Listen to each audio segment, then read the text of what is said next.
हम जो पढ़ रहे हैं पहला अध्याय संबंध व फलन, जिसमें हमने आज का टॉपिक जो है संयुक्त फलन, कंपोजिट फंक्शंस। क्या होता है कंपोजिट फंक्शंस, आइए देखते हैं। देखिए यहां एक आपको प्रतिचित्रण दिख रहा है। इस प्रतिचित्रण के अंदर ए बी सी अरिक्त समुच्चय है। ये जो ए बी सी है वह अरिक्त समुच्चय है।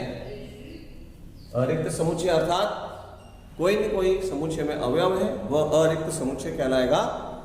तो देखिए फलन जो पहला है ये एफ फलन है। तो फलन एफ ए से बी में फलन है, वह एक दूसरा फलन जी फलन है। ये जो दूसरा फलन दिया हुआ है जी, ये बी से सी में फलन है। फलन एफ फलन जी बी से सी में फलन इस प्रकार से परिभाषित है। एफ जो ए से बी फलन है, ए के जो प्रत्येक अवयव है समुच्चय ए के जो प्रत्येक अवयव है x के b में एक अद्वितीय अवयव एपेक्स विद्यमान है। ठीक है, a के प्रत्येक अवयव x के b के प्रत्येक अवयव में एपेक्स अद्वितीय अवयव विद्यमान है।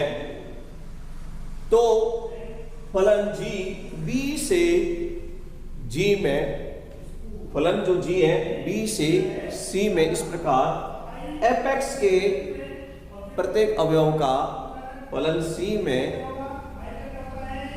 अवयव एपेक्स g एपेक्स विद्यमान होता है।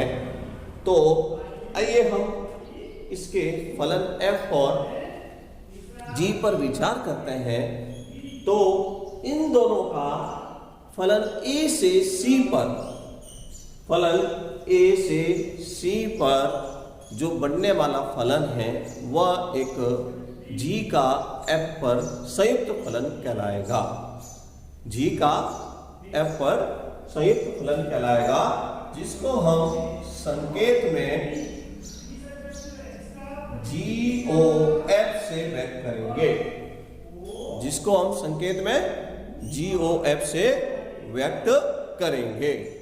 तो देखिए अभी जो हमने GOF का संकेत देखा है, तो संकेत GOF G पर F से फलन कहलाएगा।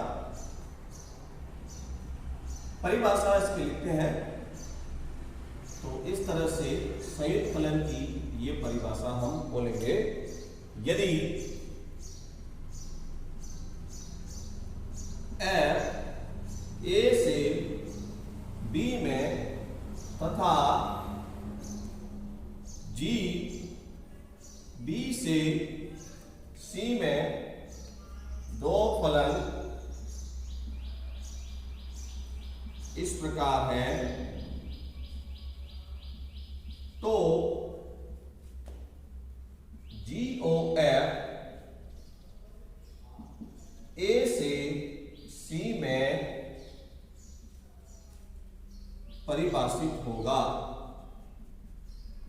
परिभाषित फलन होगा जहां GOF x बराबर G fx, जहां x सदस्य है A का। जो x हम यहां पर ले रहे हैं वह x सदस्य है A का। F A से B में फलन है, G B से C में फलन है। तो दो फलन इस प्रकार से परिभाषित होंगे। तो GOF A से C में फलन कहलाएगा। तो GOF ज्ञात करने के लिए यहां इस फॉर्मूले को प्रयोग करेंगे। GOFX = GFX, जो भी हम यहां पर प्रतिचित्रण से देख रहे हैं। ठीक है, x के जो भी अवयव हैं वह A से संबंधित होंगे। x के जितने भी अवयव हैं वो a से संबंधित होंगे। ये जो GOF बनाते समय हमको एक विशेष बात ध्यान रखनी है, वो इस प्रकार से है कि F का जो परिसर है, विशेष बात है कि F का परिसर सबसेट होगा, उपसमुच्चय होगा। किसका? F का परिसर जो G फलन है, उस G फलन के प्रांत का, F का परिसर G फलन के प्रांत का उपसमुच्चय होना चाहिए। आइए इसको हम एक GOF ज्ञात करने के लिए हम उदाहरण से समझते हैं किस तरह से संयुक्त फलन ज्ञात किया जाता है। तो यदि समुच्चय A बराबर 1, 2, 3, समुच्चय B बराबर 4, 5 व समुच्चय C बराबर 7, 8, 9, ये तीन हमको एक समुच्चय दिए गए हैं जिसमें फलन F A से B में व G फलन B से C में इस प्रकार स्थित है, तो F फलन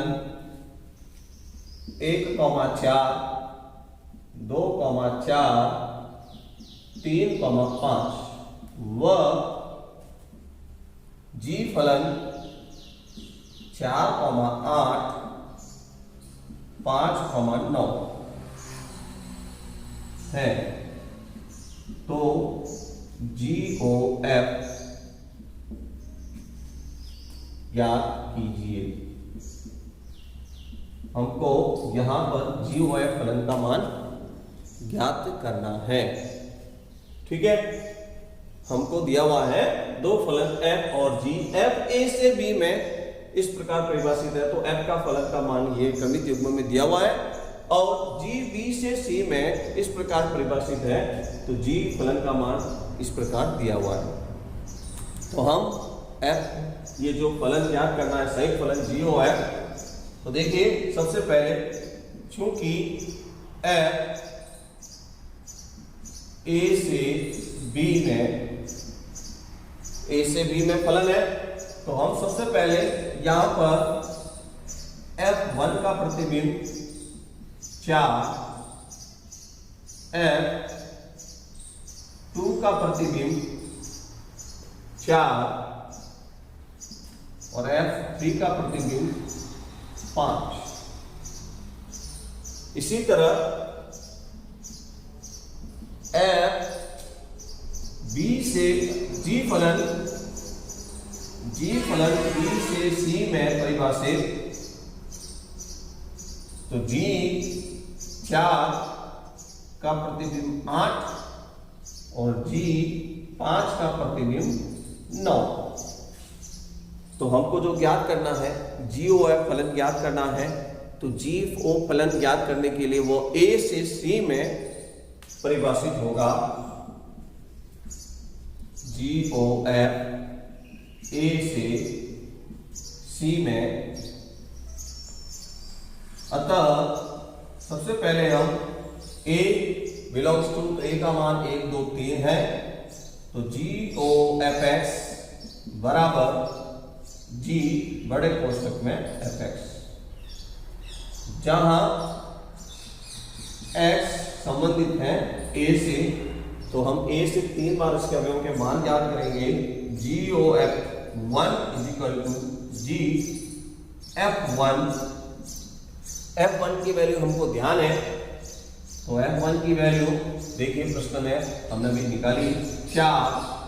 G4, तो G4 की वैल्यू हम देखेंगे तो 8। इसी तरह से A के अंदर 2 के लिए मान ज्ञात करेंगे GOF के लिए। तो F2 x के स्थान पर 2 लिखा, तो F2 की वैल्यू आप पहले देखेंगे, तो F2 की वैल्यू है 4, तो यहाँ पर F2 के स्थान पर 4 लिखेंगे, तो G4 की वैल्यू फिर वापस 8 बन जाएगी। तो इसी तरह से हम एक बार पुनः GOF 3 की वैल्यू ज्ञात करेंगे, तो GF3, तो F3 की वैल्यू हमने ज्ञात करके रखी हुई है, तो F3 = 5, तो F3 को हटाकर 5 लिखेंगे, तो G5 की वैल्यू हमको ध्यान में है 9। तो इस तरह से हमने जो यहाँ पर GOF A से C के अंतर्गत बनेगा, ठीक है। तो A से C के अंतर्गत हम GOF का निर्माण करते हैं, अतः GOF बराबर सबसे पहले 1 रखने पर प्रतिबिंब बना 8, पुनः 2 रखने पर प्रतिबिंब बना 8 और 3 रखने पर प्रतिबिंब बना 9। इस तरह से हमने GOF A से C के अंतर्गत ज्ञात कर लिया। 1, 8, 2, 8 और 3, 9, यही इसका अंतिम उत्तर है, जो कि G का F पर संयुक्त फलन कहलाएगा।